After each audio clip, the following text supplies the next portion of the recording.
minta kepada Allah dan umatnya beriman semuanya. Tapi karena Nabi Yunus berdoanya dalam bentuk memperbanyak zikir, dan Allah sudah berkata, siapa yang berdoa, siapa yang menyibukkan diri membaca Quran, menyibukkan diri dengan memperbanyak zikir kepada Allah Subhanahu wa taala sebagai bentuk memohon pertolongan, maka Allah akan berikan yang lebih baik dari apa yang dimintanya. Dan apa yang diminta. Masa itu jamaah berdoa dalam bentuk zikir itu tidak butuh syarat. Jadi zikir itu adalah satu-satunya ibadah yang tidak ada syaratnya, ya, yang tidak ada syaratnya. Ya.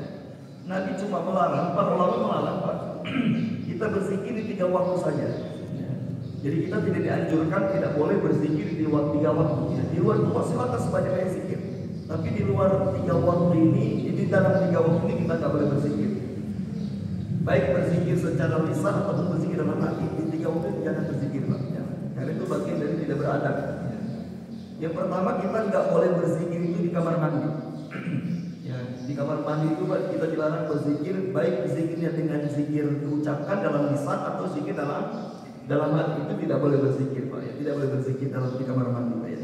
Kecuali zikirnya cuma satu, Pak, di kamar mandi. Baca Bismillah ketika mau berwudu atau ketika mau mandi junub saja. Ya.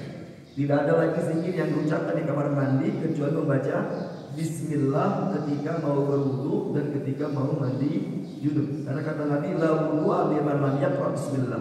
Tidak sempurna wudu seseorang pahalanya yang tidak dimulai dengan membaca Bismillah. Jadi kalau kita berwudu di kamar mandi, di satu sisi Nabi melarang kita berwudu, dilarang berzikir di kamar mandi, tapi di satu sisi Nabi mengatakan tidak sempurna wudu kita kalau tidak baca Bismillah. Maka para ulama memkompromikan bahwa satu-satunya zikir yang boleh diucapkan di kamar mandi adalah baca Bismillah ketika mau berwudu atau ketika mau mandi junub. Di luar itu tidak, Pak. Ya. Maka di kamar mandi sebaiknya kita tidak berzikir, Pak, tidak berzikir. Maka kita tidak dianjurkan berlama-lama di kamar mandi, Pak. Tidak dianjurkan berlama kamar mandi. Maka ibu yang suka berendam di backup, ya kalau bisa backupnya pindahkan aja di dalam kamar tempat tidur aja, ya.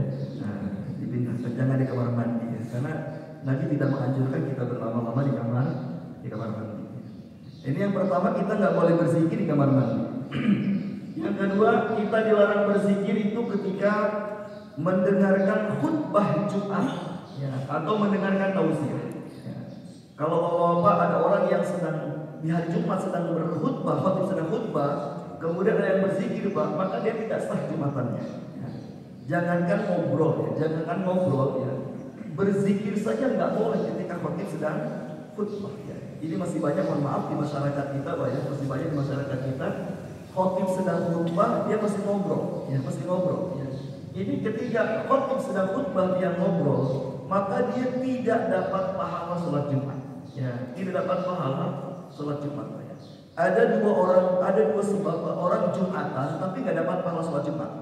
Ya, ada 2 sebab orang Jumatan tapi nggak dapat pahala sholat Jumat. Ya, kalau bahasa orang Sunda catai gawe kita pakai tuh, ya.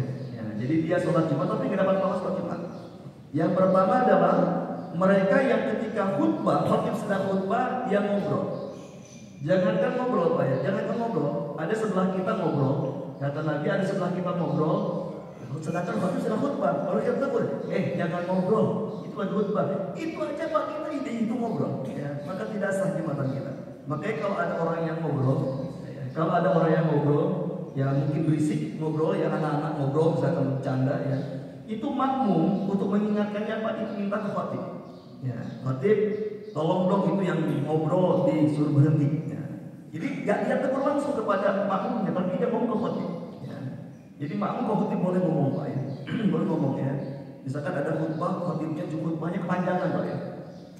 Udah 40 menit kok belum selesai di khutbahnya, masih ngegas terus khotibnya, Pak, ya. Padahal udah 40 menit gitu, ya. Ngegas terusnya. Ini makmum boleh protes, ya. Khotib kelamaan khutbahnya, boleh, Pak, ya, boleh, ya. Jadi antara makmum dengan khotib boleh komunikasi. Yang nggak boleh adalah makmum dengan makmum itu nggak boleh. Tapi kalau makmum itu boleh komunikasi, ya. Ya. Karena zaman itu ada, Pak, ya, ada yang khutbahnya kepanjangan, ya. Ada yang khutbah kepanjangan, itu ada protes, ya. Dia bilang, khotib jangan lama-lama khutbahnya, kamu mah enak di dalam masjid, kami di luar kepanasan, jangan lama-lama khutbahnya, ya. Ya, jangan. Kebayang Pak ya? Kalau di Masjidil Haram Pak ya, khutbahnya sampai 50 menit itu yang kepanasan gimana ya? Makanya boleh ngomong. Kalau khawatir boleh ngomong ya. Boleh ngomong ya. Cuma di kita kan tidak terbiasa sehingga dengan aneh Pak ya. Jangan aneh Pak ya, jangan aneh. Nah yang kedua, orang-orang yang Jumatan tapi dia nggak dapat pahala Jumatan adalah mereka yang datang ke masjid untuk sholat Jumat saat khotib sudah naik mimbar. Nah ini hati-hati nih Pak ya. Jadi kalau khotib sudah naik mimbar, walaupun cuma mengucapkan salam, ya begitu khotib assalamualaikum warahmatullahi wabarakatuh, lalu kemudian duduk azan kan Pak ya, azan. Nah ini baru ada orang datang, itu sudah nggak dapat pahala Jumatan Pak. Ya, sudah nggak dapat pahala Jumatan karena kata Nabi malaikat sudah tutup buku Pak ya. Karena malaikat juga mau dengarkan khutbah ya. Makanya ini hari ini Jumat sekarang kan agak cepat Pak ya. Jam berapa? Jam 11:39 ya. Nah masyarakat kita kan rata-rata kalau Jumatan kan nunggu jam 12 tuh ya. Nah jam 12 baru pada datang. Kalau sekarang jam 12 bisa jadi khotib sudah selesai khutbah Pak ya. Jadi jangan dibiasakan Pak ya. Jangan dibiasakan kita datang sholat Jumat Jumatan tapi khotib sudah naik mimbar, itu sudah nggak dapat pahala Jumatan Pak ya. Ya kita cuma sholat aja tapi nggak dapat pahala apa-apa. Maka jangan dibiasakan ya, kita berangkat ke masjid itu ketika masuk masjid untuk Jumatan ketika khotib sudah naik mimbar. Walaupun dia belum mulai khutbah ya, tapi sudah naik mimbar maka tidak dianjurkan. Makanya sunnahnya Pak, sunnahnya khotib itu datangnya terakhir. Ya, sunnahnya khotib datang terakhir.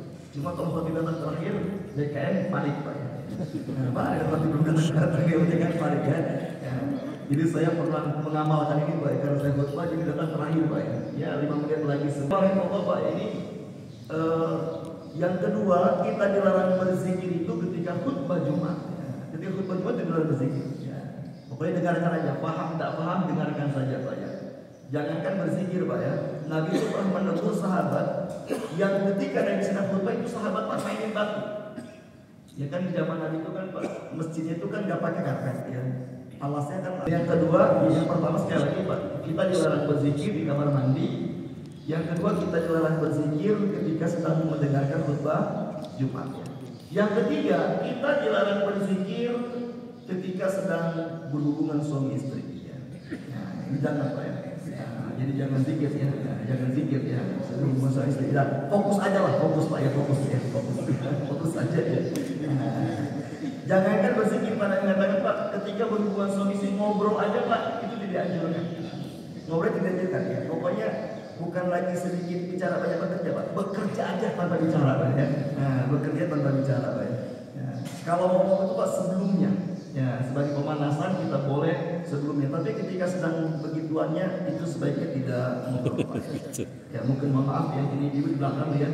Mungkin ibu lagi malas melayani suami, tapi menolak dosanya. Ibu dia Pak sambil berzikir subhanallah, subhanallah.